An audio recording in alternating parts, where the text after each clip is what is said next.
श्लोको ओम स्वस्ति श्री समस्त जगदुत्पत्ति स्थिति लय कारणस्य रक्षा शिक्षा विचक्षणस्य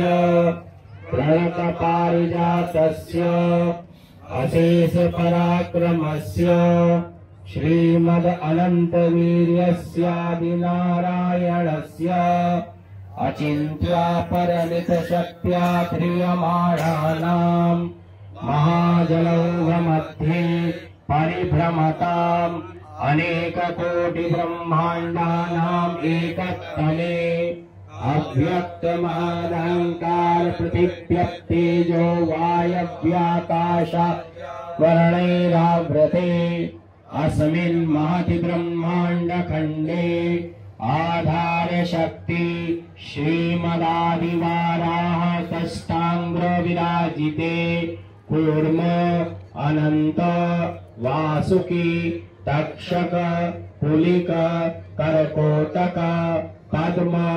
महापद्म शंखादृष्ट महानादैर्धीयमाणे ऐरावत पुंडरीक वामन कुमुदांजन पुष्पदंत सार्वभौम सुप्रतीकाष्टदिग्गजोपरि प्रतिष्ठितानाम् अतल वितल सुतल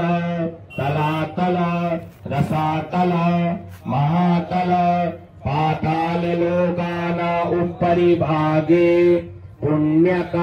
निवास भूर्लोक भुवरलोक स्वर्गलोक महरलोक जनोलोक तपोलोक सत्यलोकाख्य सप्तलोकानाम् अधोभागे चक्रवाल शैल महावलय नाग मध्यवर्तिनो महाकाल महाफणिराजशेषस्य